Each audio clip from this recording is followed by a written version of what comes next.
All right, welcome back. Hope everyone's having a lovely day, a lovely night, wherever you're from. And real quick, before we get started, as always, I want to give a lovely shout out to the channel members on this channel. So thank you so much to these lovely commanders here that you see on screen. Thank you guys so much for your guys' constant generosity and support to me as always. It really means a lot to me, so thank you guys so much. If you guys are actually interested in becoming a lovely commander yourself, if you are interested in any of these cute and lovely emotes, loyalty crown badges, if you want a special role in the Discord, make sure to join the Discord. But as always, if you choose to do so, thank you so much. Just remember, that's not the only way that you can support me. Just watching the content like you are right now is truly the best way. Liking, subscribing, and commenting, everything really does help.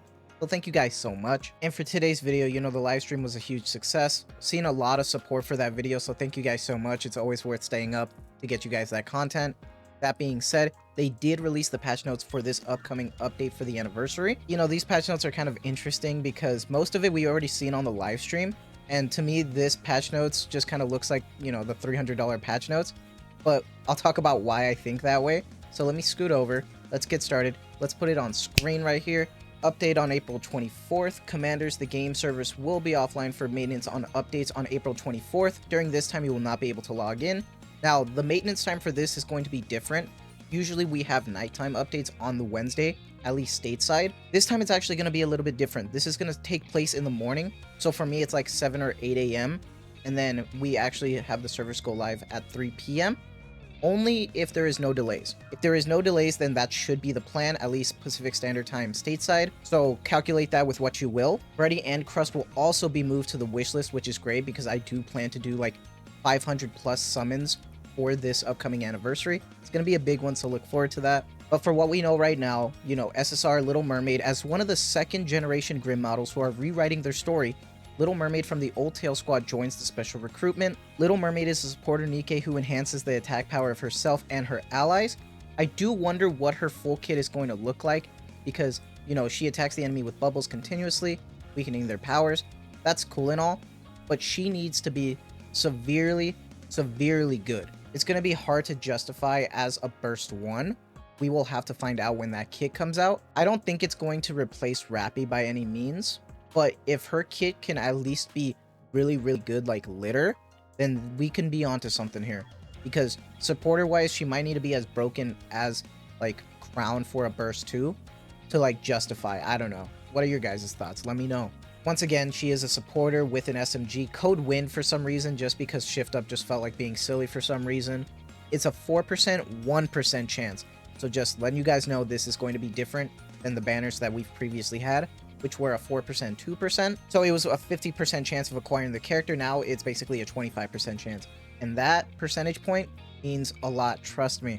You can exchange 200 gold tickets, your pity, and honestly during these times when it comes to any 1% banners, despite collaborations, I feel like this is where your golden tickets should go. And remember, with this update, you also are getting the free special recruit attempt for once a day for 21 days, the time the banner is up. And it won't be added to your mileage, but still, a free pull is really good because that's a chance that you can struck gold. As for the next character, SSR Mihara Bonding Chain, a lot of people are talking about how she really looks like the Annie unit, honestly. And I could see why. Not only we have already had another Bond story with her, seeing her how her character has developed from the story, seeing where it is at with Uni, but now she's going to be in this story. It looks really good. So I'm excited, especially because she is the attacker one. So I'm hoping for good things. There is Sustain with her, but for me, I don't think Sustain's going to be nowhere near as good. I think what they're going to have to do is pull in Asuka, meaning that they are going to have to give her so many buffs to be ridiculous, so she can justify that sustained damage. So we'll have to see. But right now, she is, you know, SSR Mihara Bonding Chain, who has maintained a relationship with Uni, received a brand new body, joining the special recruitment. She's an attacker who uses a restraint chain to attack the enemy non-stop. Her burst skill enhances the accumulated restraint chain to deal greater sustained damage. So maybe this might be our first good sustained damage unit. We will have to find out. She's an attacker with an MG. For some reason, Code Fire, I always associate her purples with electric, but you know, shift up. This one I could kind of forgive because it's like whatever. But honestly, with Siren, it doesn't make sense at all. The whole water theme and then you give her wind, like, come on, what are we doing here? Even though she is considered an overspec Nikke, overspec Nikkes are considered the chances of a pilgrim, so it is a 4%, 1% chance, so please keep that in mind. Same thing with Siren, you will be able to pull once a day to try to get her, which is still a really good thing. I think that's really cool. And then we have our free welfare unit over here, who I really, really love. She looks so good. SSR Mori. SSR Mori from the Incubator Squad, who fights alone for survival, now joins the battlefield. She's a defender who protects the allies by generating a shield and taunting the enemy. Whenever her shield is broken, her survivability is enhanced, allowing her to create an even stronger shield.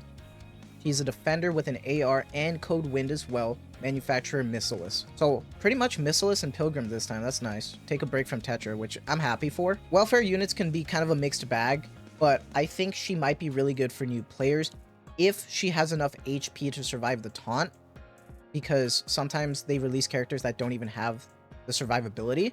So hopefully that works, especially when the shield's broken. So we'll see. But that sounds a little promising, at least for a welfare unit. But right now she can be obtained through not only the main story, but the 2.5 anniversary event, 14-day login. Check out the new events below to see when, which is great. She will also be in the mileage shop for her spare body, just like the others. So that's pretty cool.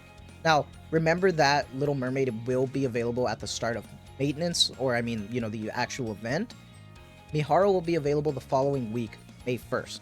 So keep that in mind. And new costumes. So we already saw these new costumes, and this is where I was talking about how this is the $300 update. We have our gacha costume for Little Mermaid, Abyss Flower.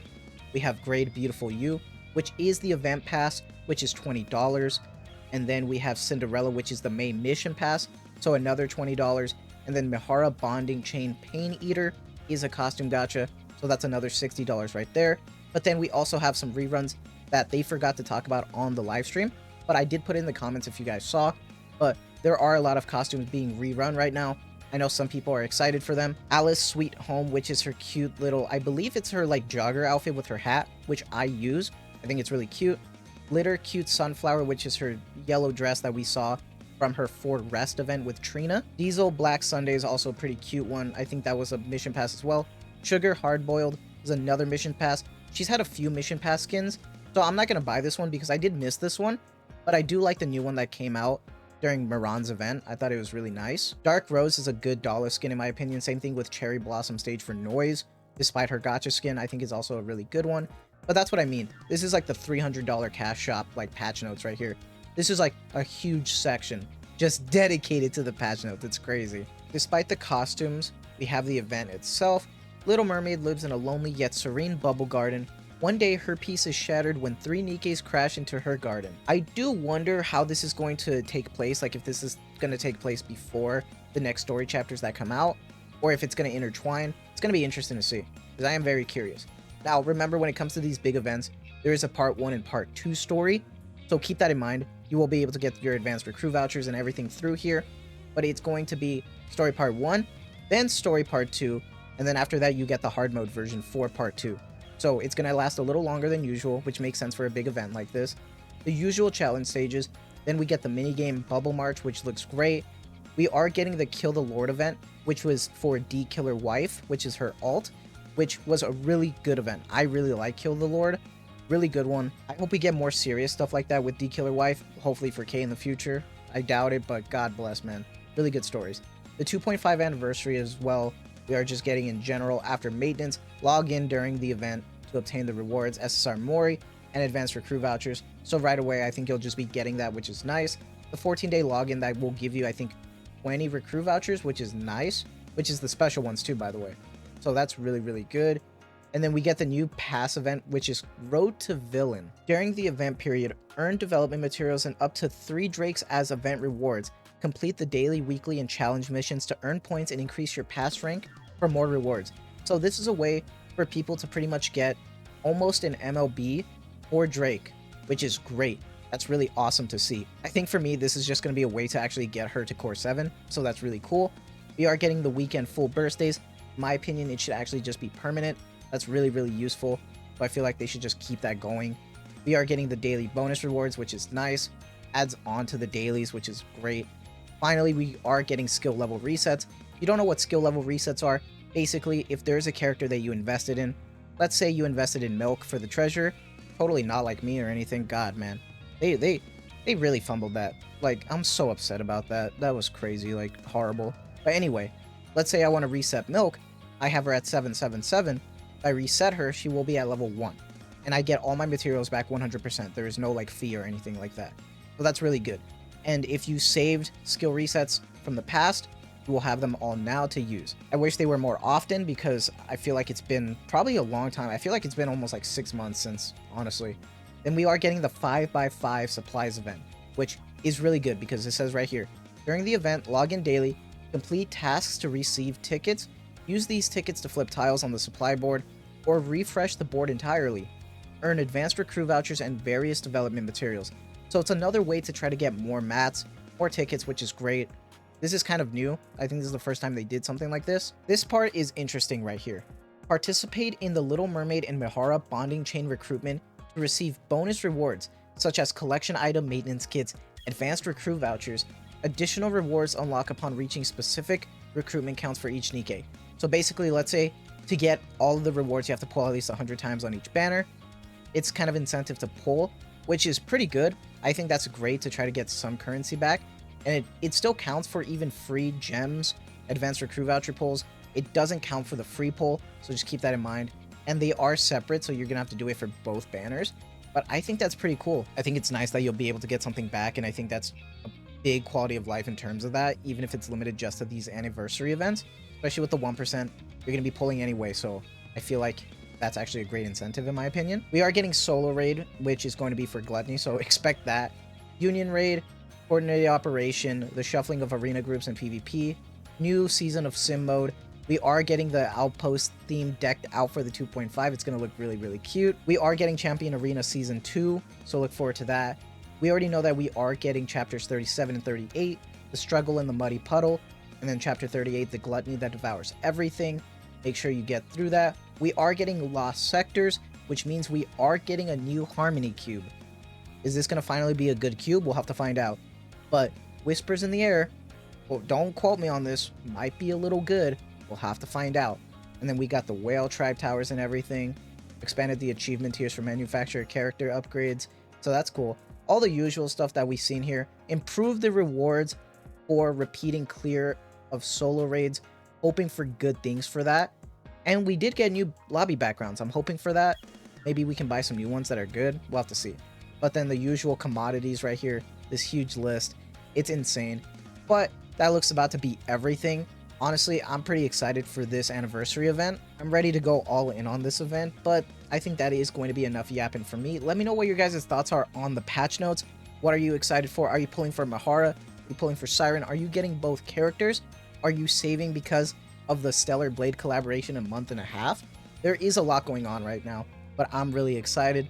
Let me know what your guys' thoughts are, but that is going to be it for me. So I hope you guys have a lovely day, a lovely night wherever you're from. And as always, thank you so much for the constant support. Take care and have a good one.